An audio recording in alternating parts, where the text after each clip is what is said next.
Good afternoon, good morning, good evening, wherever you are in the world. Welcome to House of Champions. James Benge and Mike Lahoud, joined by the inestimable, the fantastic Fabrizio Romano. Pleasure to have him on the show with us. We're going to be talking transfers. We are going to be talking Serie A. We're going to be talking Dusan Vlahovic, Weston McKennie, Sofian Amrabat, Olivier Giroud. So many exciting players to talk about. House of Champions starts right now. Hello, YouTube family. Thanks for joining us so much. Remember to like and subscribe to keep up to date with all our updates. We'll be coming at you with Premier League, January transfers, Serie A. It's back. It's happening right now. I think some exciting events are happening in Salerno. Guillermo Ochoa, he's in World Cup mood. But it's Serie A. It's January. We've got Fabrizio Romano. Fab, where else to start but Juventus in financial turmoil, financial chaos? Perhaps the greatest scandals that hit Italian football since Calciopoli. And that means a lot of players could be leaving. And I think especially for our American audience, there's going to be a lot of interest in the future of Weston McKennie. Bournemouth, Aston Villa, all interested. He's going to maybe struggle to keep his place as well, isn't he, alongside with these young players breaking through. So, Fab, what's the latest on McKennie? Yes, first of all, my pleasure to be here, guys, as always. And yes, it's going to be, I think, a busy second part of January for Juventus. Now it's still slow, not just for Juventus, but for all the Italian clubs. It's a complicated market in Italy, but I expect the second part of January to be busy. And Weston McKennie could be one of the players to leave. There are conversations ongoing, as you mentioned, with Bournemouth, also with Aston Villa. There was a call a few days ago to explore the potential conditions of a deal. So the value of McKennie, which I think could be around 17, 18 millions. But as always in the January market, the price could be different in 2 weeks. And so this is why English clubs are well informed of the situation of Weston McKennie. And for Juventus, they could be open to let him go if they receive this kind of proposal.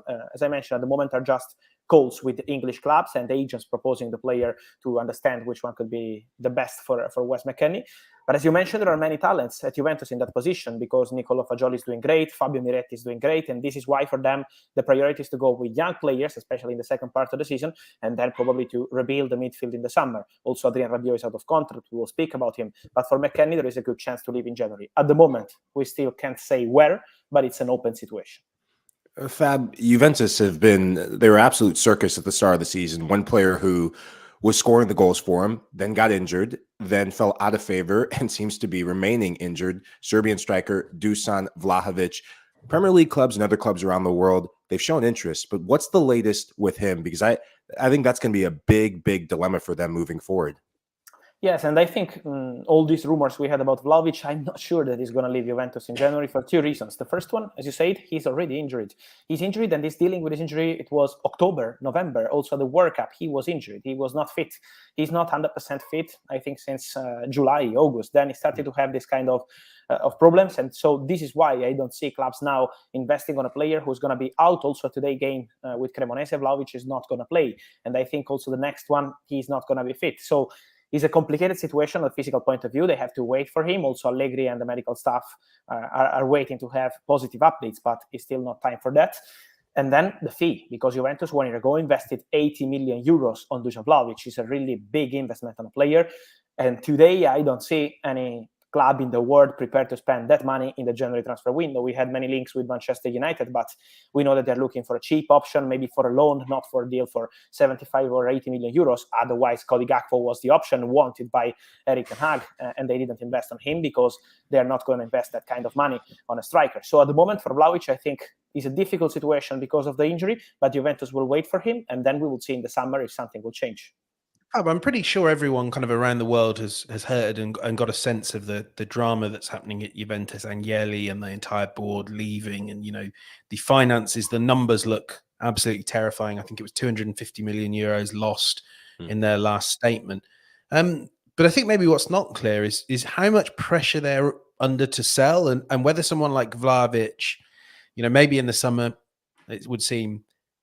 Is he just going to be available for free? Is this a fire sale? Everything must go, or is that coming to you? No, I don't see this kind of situation, honestly. As you say, it is a serious situation, but I don't see Juventus selling all the top players they have or in this kind of drama for Juventus. I think they will try immediately also rebuilding the board, because now the board is looking completely different. They will have a new internal meeting in the next days to clarify who's going to take care of everything. But now the situation for them is pretty clear. They have to get rid of some players with high salary. This will be the mission, and many of them are out of contract. So, for example, Juan Cuadrado, out of contract in the summer, I expect him to leave on a free. Alexandro, out of contract in the summer, I expect him to leave on a free. Adrien Rabiot is a really complicated one for Juventus to extend this contract, and I think there will be a very good chance for him to leave on a free and try a Premier League experience. So, for Juventus, salaries are now the priority, but I don't see them selling players like, Vlahovic or many others with a big value for free or on loan or this kind of situation. I think they will also try to protect their best players and to rebuild with young players. So this will be the mission. What about Angel Di Maria? Yeah. Di Maria is out of contract in June. We had rumors about the potential decision of the player to part ways with Juventus in January. I'm told that is not true. I'm told that Di Maria will complete the season at Juventus, and then he will decide probably in April, in May, also based on who's going to be the manager next season, Allegri will stay or not, what Juventus want to do with the experienced players. And so we mentioned many, but Di Maria is one of them. So at the moment, he's just waiting. He will complete the second part of the season with Juventus. Let me say that it's surprising to see this kind of situation around him, because he basically never played for Juventus. When he played, he had 2 red cards. So it was a really difficult situation. And now after the World Cup, fantastic Di Maria, the World Cup, scoring in the final, you come back and another injury. So, I understand Juventus fans, they were really upset in the last few hours because of this Di Maria situation. But what I'm told from people close to the player is that he will complete the second part of the season in Juventus and then decide at the end of the season. Oh, there must be something in the water with the Argentinian national team, because another Argentine player reportedly linked to Juventus, Rodrigo De Paul. Is there a fire sale going on at Atletico Madrid? And is there real links with this? At the moment, no, Juventus are not negotiating for De Paul, also because of the financial situation we mentioned. So also, for example, if McKennie leaves, I see Juventus trusting the young Italian players in that position, Miretti, Fagioli.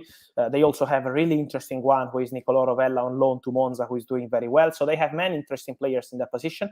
And I think they will not go for players like De Paul, at least in January, with a huge value, because Atletico Madrid are open to sell many players in this January transfer window. They are preparing the revolution that they will do in the summer. So we know that Mateus Cunha already left. João Felix could be a serious option for Arsenal or by United. We will see in the next weeks. So they are prepared to listen to many proposals, also for Rodrigo De Paul. But at the moment, has to be something important, something huge. And Juventus are not going to offer important money for De Paul. So the moment is a quiet one.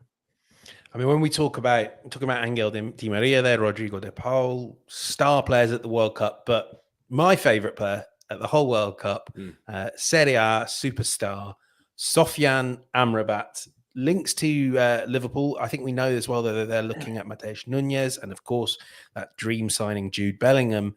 But who wouldn't want to sign Sofyan Amrabat after the tournament he just had? Fab, what's the latest on him?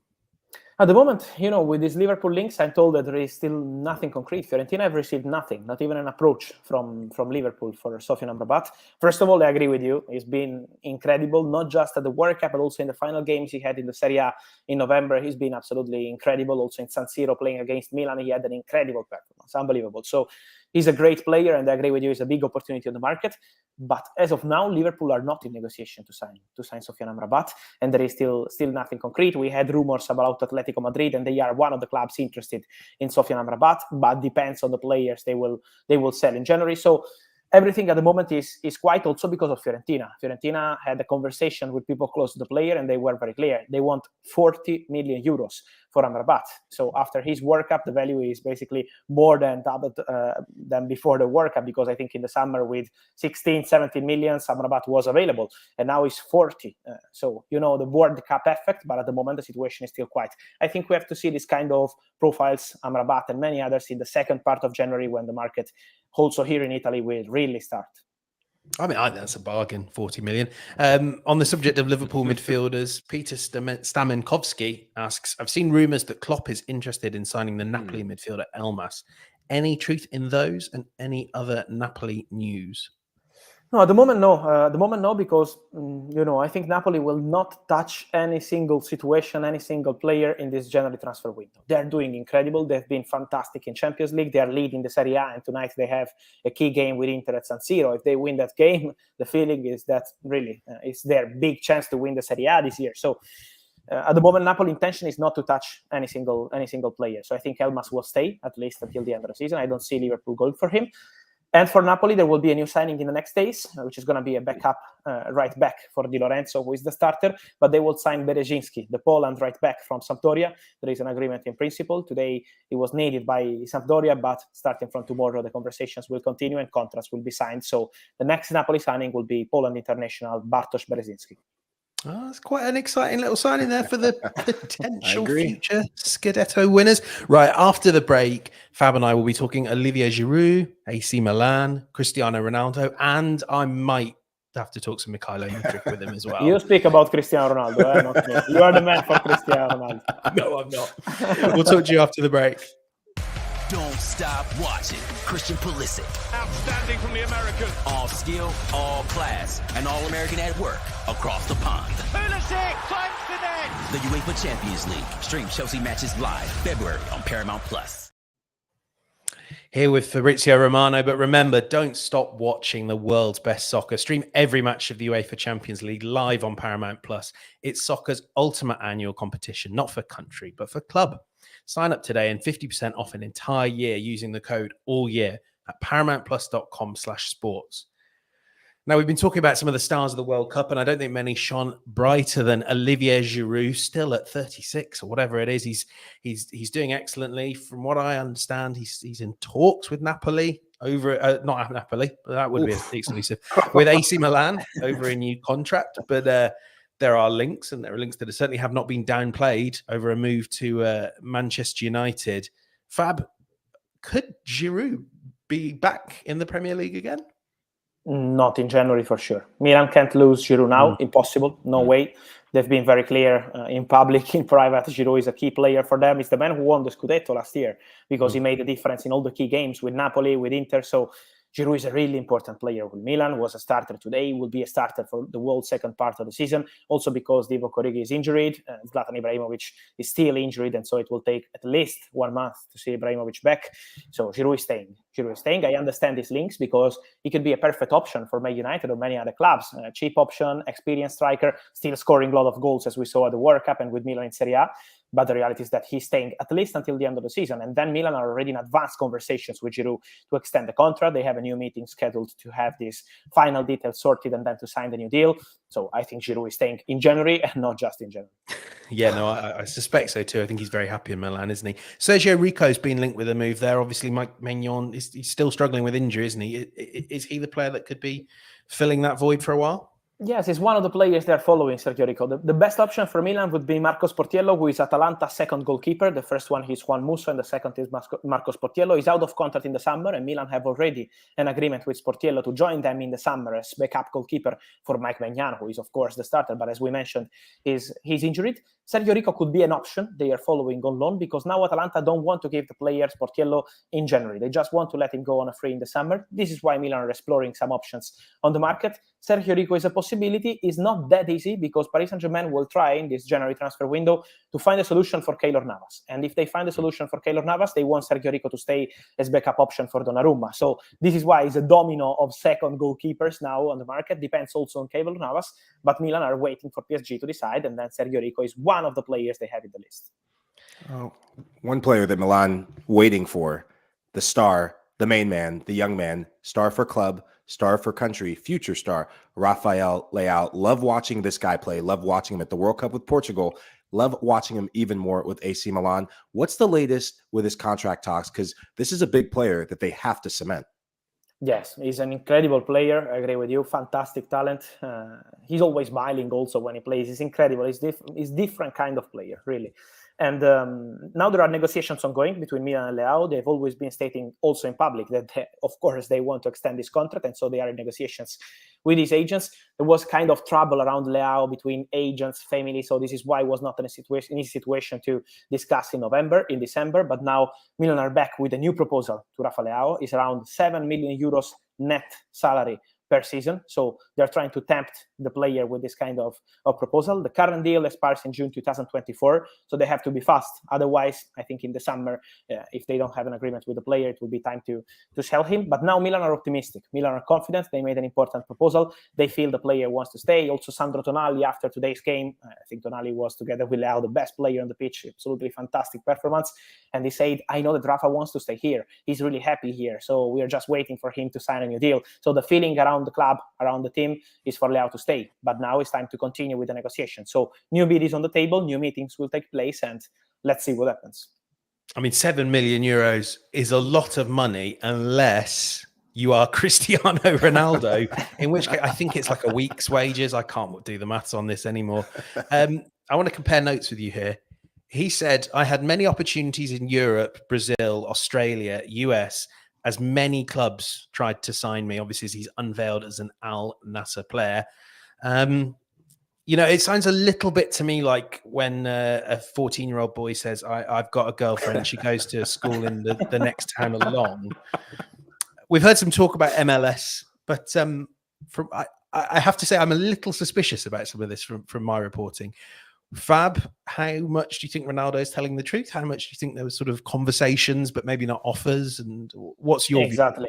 You touched on the right point, I think. When you have kind of conversations, emails, meetings, I can also be interested in signing players, but I can do it. So, it's absolutely normal. Then sometimes it's the reality because, for example, I'm told that Sporting Kansas City, they tried to approach Cristiano Ronaldo. They had 2 meetings with people close to him. Then it was impossible to compete with Al Nassr on a financial package. So this is why it was never advanced. But they had some concrete conversations. Probably some Brazilian club, as Cristiano was mentioning. I'm not aware of any proposal, but I know how they act usually in Brazil. And so maybe some intermediary was trying to approach Cristiano to present any kind of project from Brazilian clubs. This is how they work sometimes in South America. And so I understand this kind of opportunity, but then the reality is that nothing was that advanced, nothing was that concrete. Only Al Nassr, as you know better than me, made that kind of crazy proposal, but also European clubs was really something slow. Also in the summer, he was waiting for an European opportunity, and this was never close. Only with Chelsea at the end of June, with Todd Bowley tempted, but then for Thomas Tuchel was never a concrete option. So this is why for Cristiano, it was never close. Al Nassr was absolutely the best proposal. I've just got a text actually from my some of my contacts that were quite close to that deal. I don't know if they're watching. Hopefully they are. Maybe that's why they texted right now. Just to say, in terms of those stories around a Newcastle deal, as Eddie Howe said last night, look, there's nothing written down. But one thing that's very clear is Cristiano Ronaldo has total autonomy at Al Nassr right now. He can do what he wants, and frankly, if he's unhappy, the door's open for him. I think that's very much what I've just been told by a few sources around that. But Fab, on the subject of people that looking at their phone when they should be in podcast mode, I've just seen your tweet here. Yes, I'm always with this. Enzo Fernandez. So here we go.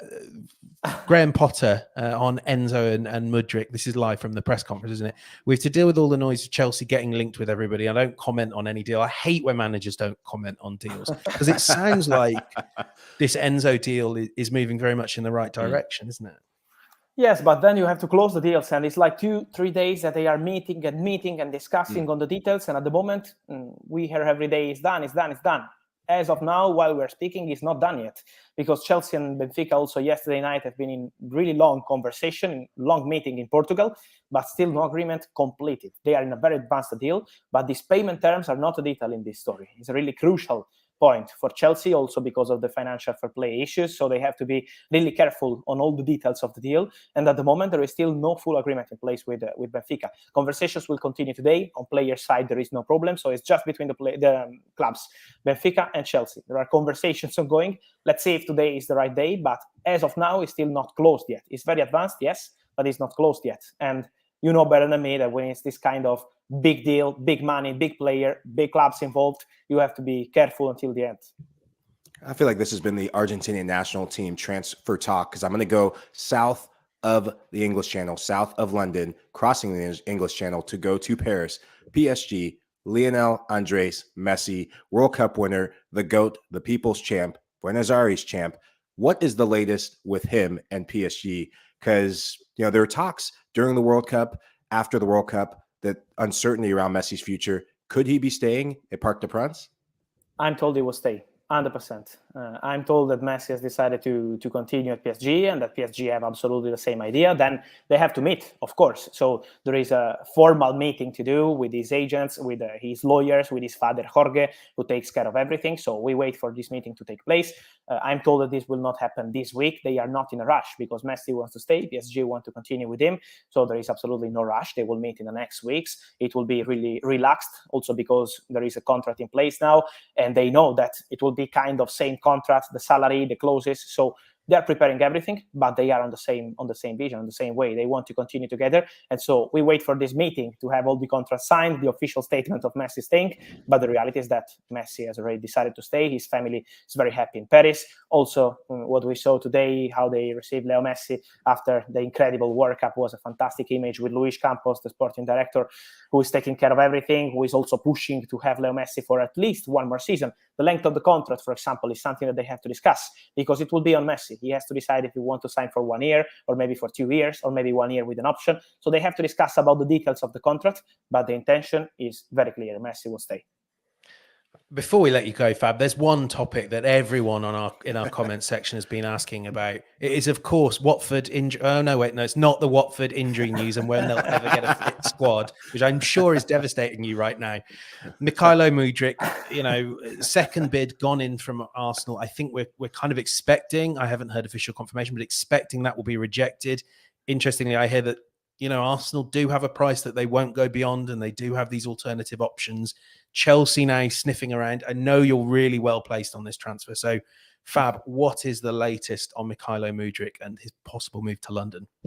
Yes, first of all, I want to mention Dario Serna, who is the director of Shakhtar Donetsk, former Croatian right back. He is now in London. He will have a meeting with Chelsea. So there is a meeting scheduled between Chelsea and Shakhtar to discuss about the potential conditions of the deal. Chelsea have always been interested in Mudryk, but they've been waiting because they were expecting Arsenal to close the deal really fast, end of December, beginning of January. This is not happening because at the moment, as you mentioned, there is still no agreement between Arsenal and Shakhtar. There is a direct conversation because Arsenal and Shakhtar are speaking. The second bid was not accepted as of now, but I think Shakhtar want more than 50 million euros guaranteed plus add-ons to sell Mykhailo Mudryk. So this is why at the moment there is no agreement. And then there is the player side. The player side is really clear. Mudryk, I think, is also kind of public after his Instagram stories. Mudryk wants to go to Arsenal as priority. This is no secret. But Arsenal have to be fast. Now Arsenal have to reach an agreement with Shakhtar. Otherwise, Chelsea will push and try to enter in this race in a serious way. So the player wants Arsenal, but it doesn't mean that the player is darkening down all the clubs in the world just because he's waiting for Arsenal. So let's see what happens in the next few days. In this meeting between Chelsea and Shakhtar, I think it will be a meeting where they will try to understand the conditions to attack this Mudryk deal. But Arsenal have still the chance to close the deal. Arsenal have the player with his word prepared to join Mikel Arteta, to join the club and dreaming of the club. So let's see what they will do. But Chelsea are there. Chelsea will try. And they did the same, last summer with many players. With Rafinha, who wanted Barcelona. With Gabriel Jesus, who wanted Arsenal. With Richarlison, who at the end signed for Tottenham. So Chelsea have always been trying for this kind of opportunities. I think this is the same case, but now it's on Arsenal. It's going to be a lot of fun. Fab, I suspect we've run over time with you, but thank you so much for taking the time to chat with us. Always good to talk Serie A, to talk transfers. And we will see you again very soon. Thanks so much, Fab. Mike and I now are going to see you, Fab. Sorry, I should have let Fab say goodbye there. I just couldn't stop talking, Mike, because there's big news that we need to discuss hanging over the US Soccer Federation. I don't quite know whether we refer to Greg Berhalter as the US head coach. I mean, not least after that statement, but his contract, of course, expired at the end of December. And since then, late last night, a very strange experience where I can tell you from our side, a Twitter account that was supposedly Greg Berhalter, but had never tweeted before, put out a statement talking about an individual that had attempted to leverage his something in his history, leverage information about him to end his relationship with US soccer. Really dramatic. US Soccer statement then said that they are carrying out an investigation into the blackmail claims, and notably they will announce who will lead the January men's national team camp in the coming days. Also our own Heath Pearce, former US international, tweeting, this was last night, that he's hearing that this Berhalter drama is about to really unfold tomorrow. All the details you were looking for apparently bubbling up to the surface. Mike Lahoud, what on earth is going on here? I mean, I've never seen anything like this in U.S. men's soccer history. And if you go back to some of the dramatic moments that have happened in the run-in to the World Cup, Weston McKennie, in-house issue with violating team protocol. Then you get to the World Cup itself. Gio Reyna, the conflict there, Reyna not trying, Berhalter outing him in the press. That becomes drama. And now this. The story behind it that I've heard and we've all kind of become privy to is that this is allegations of something that happened in Berhalter's past and an incident when he was 18 years old. Him and his now wife, Rosalind, they went out. He was drunk. They got in an argument and he hit her. As a former footballer and as a man, as a human being, I do not condone any violence of any kind, especially towards women.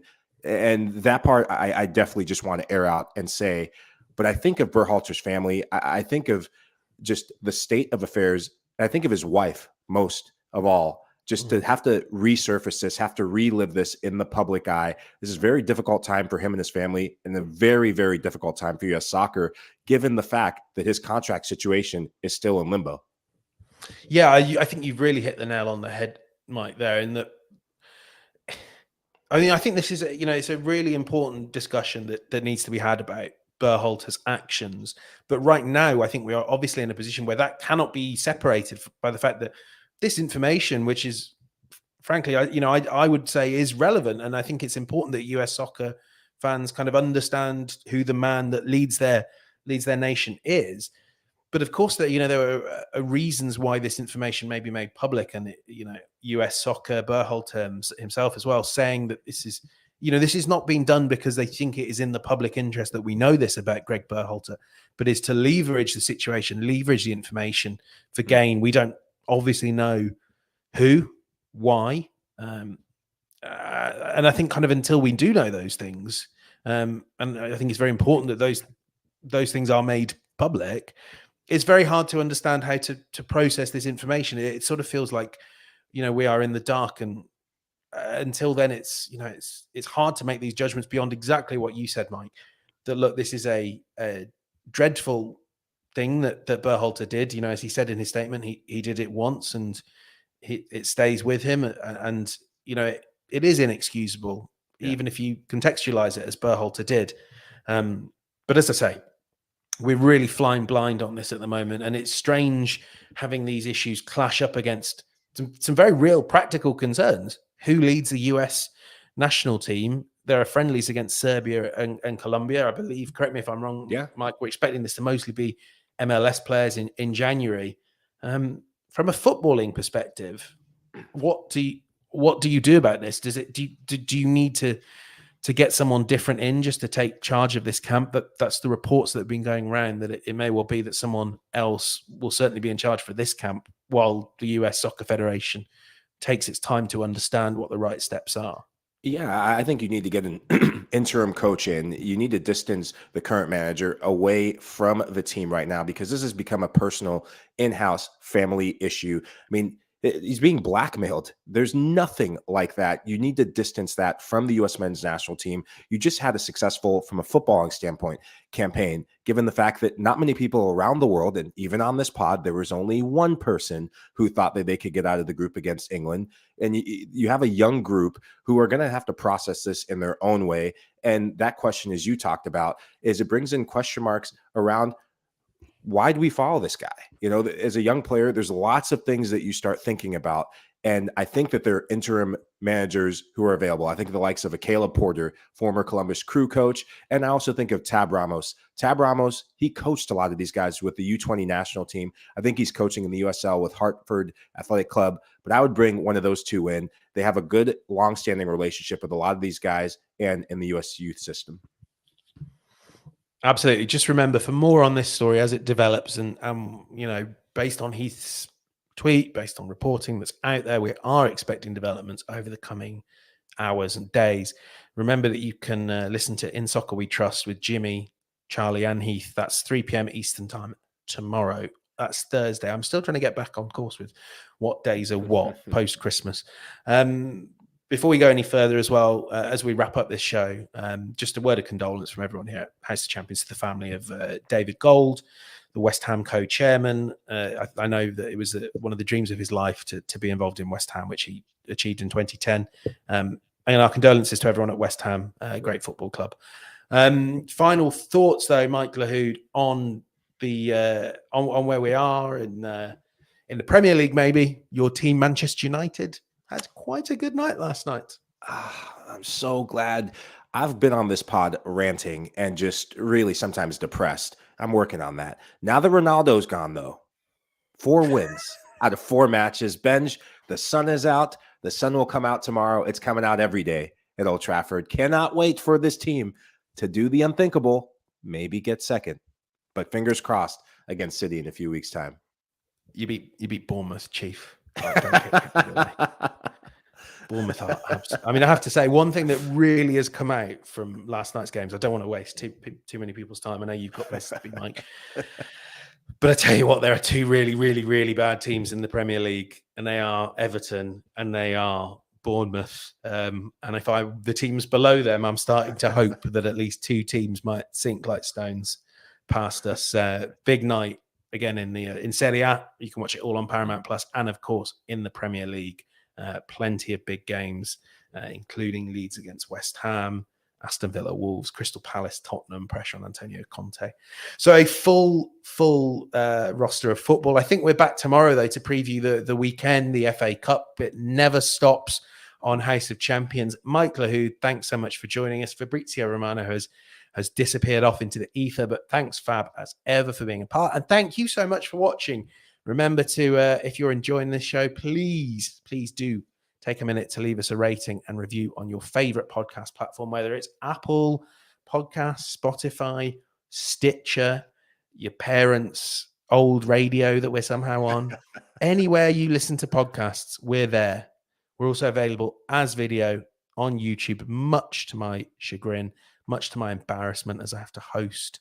But please do subscribe to us on YouTube. I promise Ian Joy will be back soon to take the reins off me. Thank you so much for watching. Mike Lahoud, thanks for being here. And we will see you again very soon on House of Champions.